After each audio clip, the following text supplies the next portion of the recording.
Hello tout le monde, j'espère que vous allez bien. On se retrouve aujourd'hui pour une nouvelle guidance. On va partir côté sentimental. Pour ceux que ça intéresse aussi, j'ai publié ce matin sur mon autre chaîne un podcast sur l'enfer du déperchage quand on sort de la spiritualité pour renouer avec sa vie de simple humain. Et voilà, un partage à ce sujet-là. Donc je vous mettrai le lien, si j'y pense, sous la vidéo, sous celle-ci, pour ceux qui ont envie d'aller écouter de l'autre côté. Alors pour notre guidance d'aujourd'hui, je vais partir du questionnement de l'une d'entre vous qui en fait a rompu sa relation de couple qui a duré pendant plusieurs années et qui ne comprend pas en fait ce qui s'est passé, qui me dit que en fait le couple avait l'air solide, avait l'air viable, hein, mais que voilà, du jour au lendemain, tout s'est arrêté, qu'il ne comprend pas ce qui se passe. Donc on va aller creuser de ce côté-là. Prenez ce qui vous parle, hein, pour vous personnellement par rapport à votre propre cheminement, et puis le reste, vous le poussez de côté comme d'habitude. Alors, dans l'énergie que je ressens ici, j'ai l'impression qu'à un moment donné, il y a eu une bascule au niveau de ce couple. C'est vrai que je ressens quelque chose qui est tout à fait sincère de base, hein,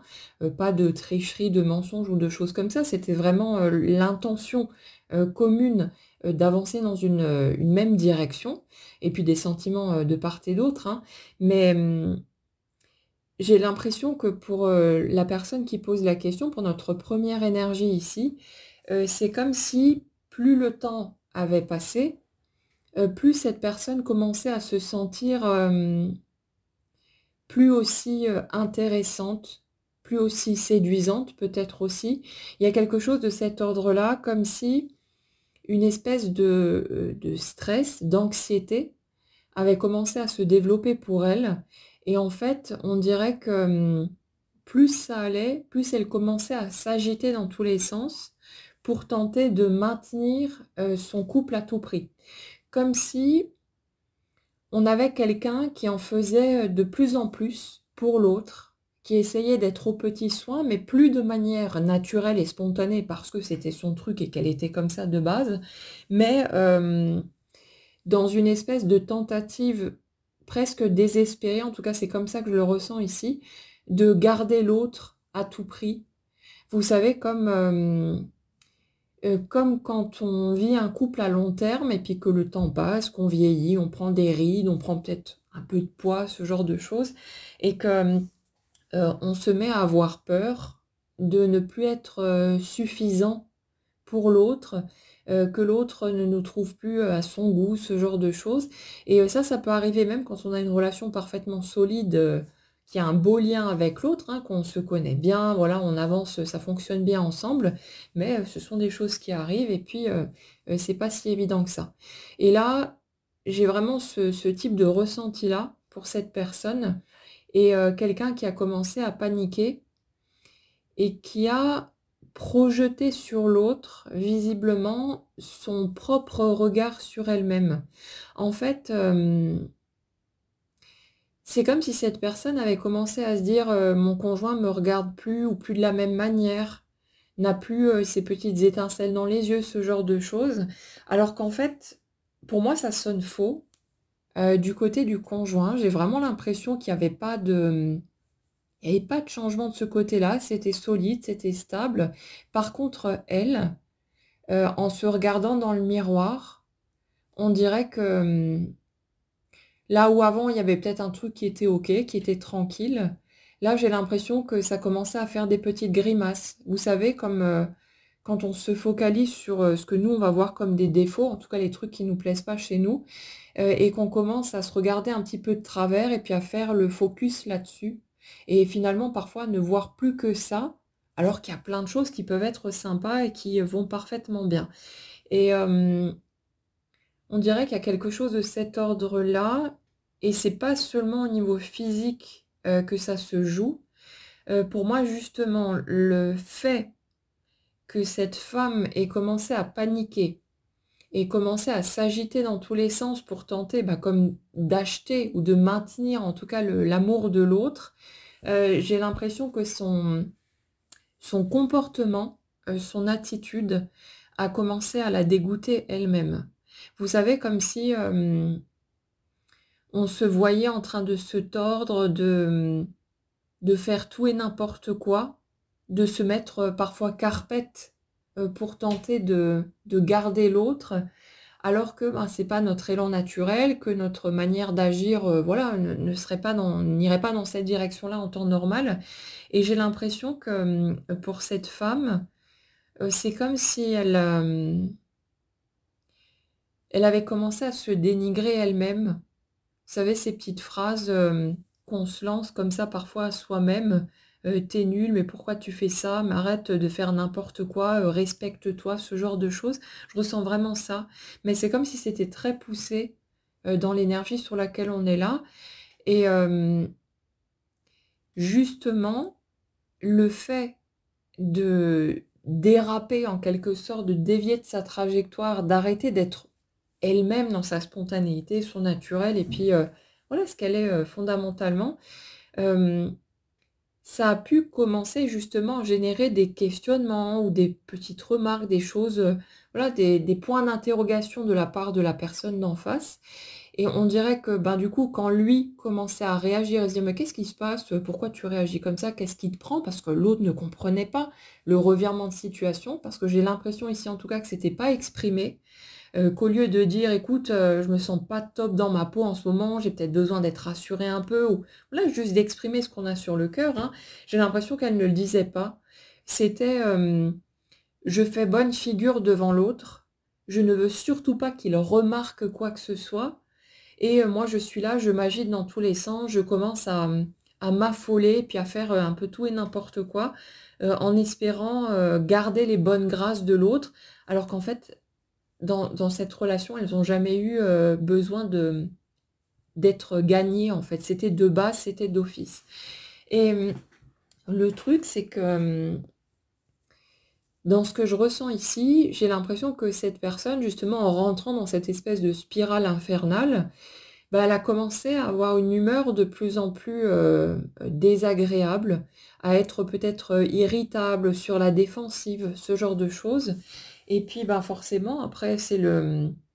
la tournée des disputes, des incompréhensions, enfin voilà, ce genre de choses et on dirait que cette personne, dans son positionnement, a commencé à douter de ce que l'autre pouvait lui dire. Par exemple, si le conjoint en face lui disait: «Mais non, tout va bien, arrête de réagir comme ça, te casse donc pas la tête, je t'aime toujours» et cetera. On dirait qu'elle, elle arrivait plus à y croire et le truc, c'est que, dans ce que je ressens là, c'est vraiment pas le comportement du conjoint qui a pu susciter ce genre de doute, de questionnement chez elle, mais c'est le fait que son regard sur elle-même, avait changé et qu'elle n'arrivait plus à croire en fait, qu'on puisse, bah, l'aimer pour de vrai et on dirait que l'autre en face avait beau faire des pieds et des mains pour essayer de poser le truc, de la rassurer et cetera, en voyant qu'il y a quelque chose qui n'allait pas. Mais elle, c'est comme si, ça passait pas parce qu'elle n'arrivait pas à digérer peut-être, ben, d'avoir changé, d'avoir vieilli ou ce genre de choses, de plus, être la version d'elle-même, bah, d'il y a, je sais pas 10, 20, 30 ans en arrière et il y a quelque chose qui coince, pour moi de ce côté-là et c'est comme si, au final, la rupture était partie d'un désir de mettre fin à la souffrance ressentie, à vivre, avec cette, impression d'avoir une épée de Damoclès au-dessus de la tête au quotidien. On dirait que pour cette femme, le fait de pas arriver à clarifier les choses et de croire en plus que l'autre ne la regardait plus de la même manière, ne ressentait peut-être plus les mêmes choses, mais n'osait pas le dire et tout ça. On dirait que c'était devenu insupportable et qu'une part d'elle s'est mise à souhaiter que ça s'arrête et donc que la relation prenne fin et ce genre de cas de figure, ça peut arriver qu'on commence à faire de l'auto-sabotage, hein. On cherche soi-même la petite bête, on se débrouille, sans le vouloir, mais on y va quand même. On se débrouille pour, se mettre des bâtons, dans les roues soi-même et faire en sorte que la relation capote parce qu'en fait, ce qui se passe, c'est que alors autant ça peut être super douloureux et puis, très compliqué à traverser, autant il y a une espèce de soulagement qui arrive parce qu'enfin, il y a plus à se poser de questions, il y a plus à douter, il y a plus à vivre avec cette tension, cette pression permanente. On sait où on en est puisque la rupture est arrivée et ça, c'est un genre de schéma que j'ai déjà vu, très souvent dans des relations, où il y a tromperie. Vous savez quand, l'un ou l'autre commence à soupçonner son conjoint, ben, de d'aller voir ailleurs dans son dos et que le doute devient tellement oppressant que ça devient une obsession totale, qu'on ne pense plus qu'à ça, qu'on n'arrive plus à vivre normalement et à regarder l'autre, enfin avoir une interaction avec lui qui soit, claire et tranquille et ça devient tellement pesant au bout d'un moment, qu'il y a une part de nous qui se met à souhaiter de trouver la preuve que l'autre va bien voir ailleurs pour qu'on puisse dire, «Stop, ça suffit» et qu'on sort de la relation et que cette tension permanente s'arrête. Et là, en fait, on est exactement sur le même schéma. J'ai vraiment ça, je ne supportais plus, de me regarder et de voir le reflet, en fait, ce reflet dans le miroir et je n'arrivais plus à me sentir, suffisante pour pouvoir, croire que l'autre puisse m'aimer et la base, c'est pour pouvoir m'aimer moi-même. Mais, j'ai envie de vous dire déjà que, c'est pas juste une affaire de physique, on tombe pas amoureux d'une carapace extérieure, hein. Alors bien sûr, c'est la première chose qu'on voit et puis l'autre peut nous plaire, physiquement et voilà, ça sert de point d'entrée bien souvent, dans une relation. Mais ce qui fait qu'une relation va se construire derrière et va tenir, c'est pas la carapace extérieure, c'est l'alchimie qu'il y a entre les 2, le fait qu'il y ait des atomes crochus, voilà, qu'on ait 2 tempéraments qui sont compatibles et ce genre de choses. Mais c'est avant tout ce que la personne dégage et je vous en avais déjà parlé ce truc-là, j'avais vu un reportage, il y a quelques années, d'un homme qui était, physiquement, bah, pas forcément, dans les top canons, de ce qu'on peut trouver. C'était un homme plutôt, banal avec voilà, la calvitie, enfin voilà les critères, d'un humain normal, hein, on va dire ça comme ça et cet homme-là était un vrai tombeur, en fait et ce qui se passait, c'est que même s'il est, d'un point de vue physique, il ne cochait pas toutes les petites cases, de la perfection, ce que, lui ressentait dans son positionnement, c'était, enfin, il était vraiment, assumé totalement. «Je suis qui je suis, c'est OK comme ça» et puis, voilà, il laissait, s'exprimer, sa personnalité, sa façon d'être et les femmes qui témoignaient, de très belles femmes, hein, qui témoignaient dans ce reportage, bah, elles disaient à quel point elles tombaient sous le charme de cet homme-là parce qu'il dégageait un truc qui faisait que, il devenait irrésistible et en fait, c'est un élément important à comprendre, même si c'est pas forcément aussi simple à appliquer en pratique, mais ce qui rend une personne attirante ou pas, c'est justement sa capacité à assumer, ce qu'elle est naturellement. C'est pas une question de critères physiques et heureusement d'ailleurs parce que sinon, bah, on serait bien dans la merde aussi. C'est pas une question d'éléments spécifiques en fait qui font qu'on peut, être attirant ou non, mais plus vous allez assumer qui vous êtes et laisser s'exprimer votre nature véritable, plus vous allez dégager un truc qui va être super attirant. Parce qu'en fait, ce que vous vibrez d'un point de vue énergétique, c'est, ce que je suis convient, ce que je suis est acceptable, ce que je suis est digne d'être aimé et tout naturellement, il y a quelque chose qui fait que, bah, le poisson mord tout seul en quelque sorte et c'est pas du tout une question de critères extérieurs. Mais ouais, j'ai vraiment ce truc-là dans l'énergie sur laquelle on est aujourd'hui, une croyance, hein, qu'il faut, être ou rester, suffisamment parfaite pour continuer d'être attirante aux yeux de l'autre et si il y a plus cet ingrédient-là, ben, forcément l'autre va trouver, mieux ailleurs ou va se désintéresser, de qui on est comme si, tout ce qui a été vécu avant, tous les souvenirs, communs, le lien qu'on a construit avec l'autre, comme si tout ça, ben, c'était du vent finalement, qu'on n'en tenait plus compte et j'ai vraiment là une personne qui est, comme aveuglée,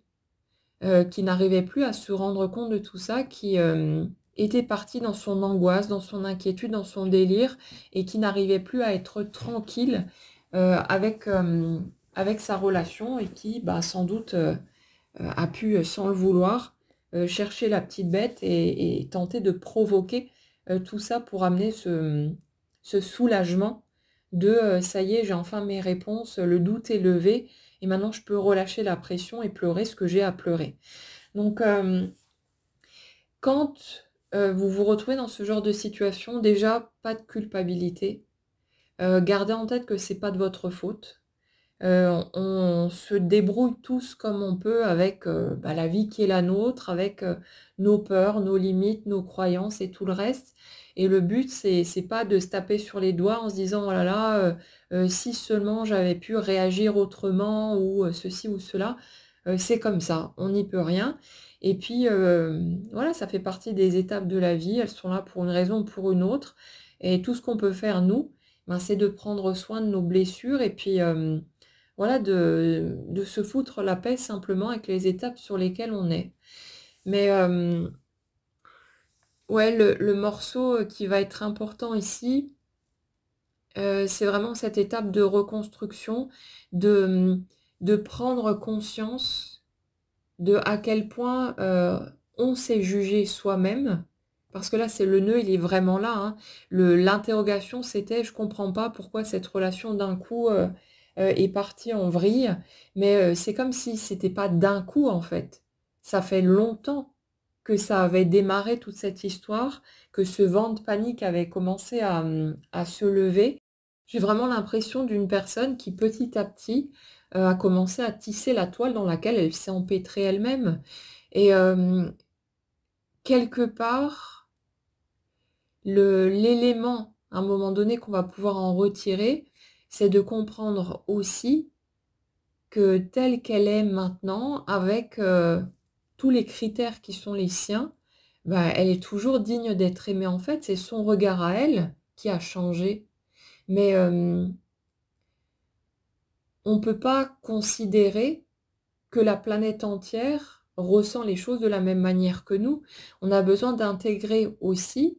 que c'est pas parce que nous, on n'aime pas ceci ou cela chez nous et on a le droit, hein, voilà, ça fait partie de notre cheminement. Mais, c'est pas parce que nous, on ressent quelque chose que les autres pensent la même chose de nous. Et ça peut être intéressant aussi, c'est quand vous pensez ou quand vous exprimez que telle personne, doit penser ou ressentir ceci ou cela à votre sujet. Ramenez-le chez vous, comprenez ce que vous attribuez en réalité à l'autre, c'est votre pensée à votre sujet. Quand, l'autre vous regarde sans dire un mot et que vous vous dites: «Ouais, bah, si il ou elle me regarde comme ça veut dire que», mais ramenez le «ça veut dire que» chez vous. C'est vous qui pensez ça, l'autre, vous n'en savez rien. Peut-être, peut-être que l'autre ressent la même chose que ce que vous croyez qu'il ressent, mais peut-être aussi que c'est totalement différent, que ça n'a absolument rien à voir avec ce que vous aviez imaginé et que vous êtes en train de vous tourner un film monumental. Et ça, très souvent, c'est une source, de disputes, de conflits, de plein de problèmes, alors qu'en fait, bah, peut-être qu'on a besoin d'apprendre à communiquer un petit peu mieux, d'apprendre à oser exprimer, de poser des questions aussi, de demander à l'autre, ce qui se passe pour lui, qu'est-ce qu'il pense, qu'est-ce qu'il ressent, de pas avoir peur de se confronter. Le problème là-dedans, c'est que la confrontation peut mener à une conversation, où à se dire: «Ben, écoute, on n'est plus sur la même longueur d'onde» ou «Ça le fait plus» ou «J'ai envie de vivre autre chose» et cetera, et peut-être que ça ira vers une rupture. Et le truc, c'est que très souvent, on a tellement la trouille d'aboutir à cet endroit-là, qu'on fait tout pour esquiver la conversation en question, alors que justement, ça peut dénouer des trucs, ça peut détendre plein de tensions et ces mêmes tensions qui vont faire qu'à un moment donné, ben, ça va finir par exploser parce qu'on aura tellement cherché à esquiver à tout prix, une éventuelle rupture que quelque part, ben, on va tout faire pour, foncer droit dedans. Donc, ouais, accepter de renouer avec le risque que tout s'effondre, accepter que peut-être les choses ne vont pas, bien se passer, que peut-être on va aller vers la rupture, vers l'échec, vers la déception, mais ça fait partie du jeu de la vie.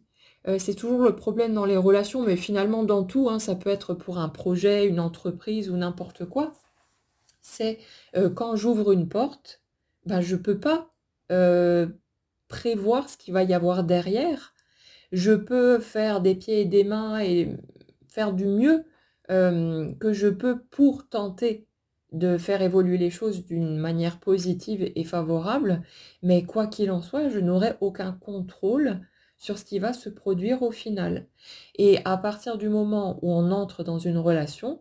on ne peut pas y aller en disant,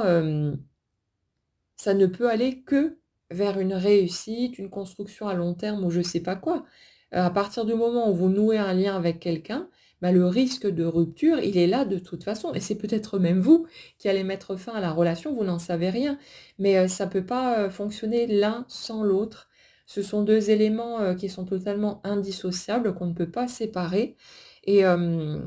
vouloir à tout prix, éviter la possibilité d'une souffrance à travers une rupture, c'est refuser en bloc la possibilité d'une nouvelle relation. Donc, à un moment donné, ben, on a besoin de se mettre d'accord avec soi-même et de se dire: «Bon OK, ça fait partie du lot, ça fait partie de la vie. Je ne sais pas quand je démarre, une nouvelle relation ce que ça pourrait donner. Je ne sais même pas d'ailleurs si on va avoir une vraie compatibilité. On ne sait pas de quelle manière on va accrocher ou pas avec l'autre, ce qu'on va découvrir en cours de route et si ça pourra le faire ou non. C'est une aventure qui se joue, au jour le jour et en découvrant le chemin finalement au fur et à mesure. Mais, de garder en tête que, bah, si ça foire, OK, on va s'écrouler peut-être, on va avoir mal pendant un certain temps, mais ça passera de toute façon. On s'en remettra, on s'en relèvera, on l'a déjà fait et puis ça fait partie du lot. Mais, le truc c'est que si vous vous braquez, si vous refusez en bloc la possibilité de peut-être souffrir à nouveau, vous vous refusez aussi la possibilité de vivre peut-être la plus belle histoire de votre vie. Après, je vous dis pas qu'il faut vous forcer à avancer dans cette direction, que, voilà, parfois on a besoin de temps, on a besoin de digérer, on reste en colère pendant un moment, on reste braqué, on se dit: «Non, moi c'est bon, terminé, j'en ai marre». Voilà, c'est le temps de laisser tout ça décanter et puis, un jour, bah, on est peut-être prêt à nouveau et on y retourne. Mais, c'est ça, c'est accepter le jeu de la vie, accepter la possibilité que ce soit bien ou que ce soit catastrophique et tout ce qu'il y a éventuellement, entre les 2, hein, mais ça fait partie du lot et ouais, il y a vraiment cette notion-là, qui est essentielle, c'est d'accepter les 2 polarités, les 2 possibilités et d'y aller quand même. Peut-être qu'on va se casser la figure, mais peut-être aussi qu'il y a des choses merveilleuses, qui vont en ressortir. Mais ce qui est clair et net, c'est que si, on ne veut pas prendre le risque de peut-être souffrir à nouveau, ben, clairement on vivra rien du tout. Après c'est un choix, hein, c'est un choix et puis on peut, changer d'avis à n'importe quel moment et voilà, suivre, ce qu'on ressent dans l'instant et ce qui est OK pour nous, à cette étape-là. Donc, ouais, pour revenir sur notre schéma de base, cette personne-là qui, bah, qui s'est perdue elle-même finalement, a commencé à se tordre dans tous les sens, à s'agiter par crainte de voir l'autre, disparaître, se retrouve au final exactement à l'endroit qu'elle craignait d'atteindre, bah, parce qu'il y avait cette tentative de tout faire pour ne surtout pas aller à cet endroit. Mais le fait est que ça ne peut pas marcher comme ça, on ne peut pas contrôler les choses et là aussi, on a besoin d'accepter le risque, ben, de continuer juste à être la personne qu'on est, de continuer à montrer cet humain, bah, oui, qui vieillit, qui, change, qui ceci, qui cela. Parfois, c'est simplement une question de changer aussi au niveau de nos attentes, de nos souhaits, de nos goûts, ce genre de choses et puis Dans un couple à long terme, on peut se rendre compte qu'à un moment donné, ben, on n'est plus sur la même longueur d'onde, ça arrive aussi. Mais c'est pas pour autant qu'on est obligé de tout, piétiner, de tout détruire. On peut, voilà, se séparer en douceur, en bonne intelligence, on peut se parler, et puis, tracer chacun sa route de son côté. Mais, voilà, c'est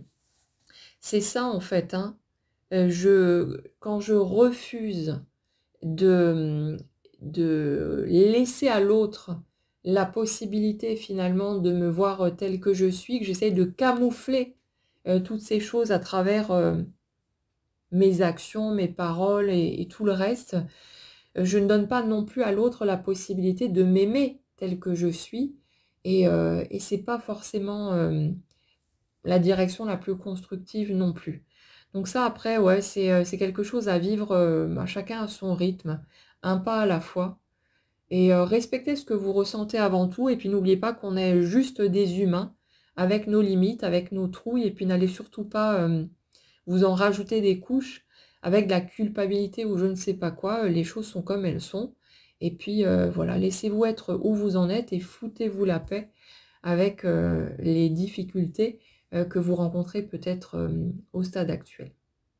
Donc voilà pour cette guidance. J'espère que ça pourra peut-être vous apporter quelques clés supplémentaires. N'hésitez pas à partager, hein, les difficultés qui sont peut-être les vôtres, les questionnements, qui viennent, en ce moment pour vous. Ça nous permettra éventuellement de rebondir, une prochaine fois, lors d'une prochaine lecture. Et puis voilà, passez en tout cas une très jolie journée, prenez bien soin de vous et on se retrouve très vite.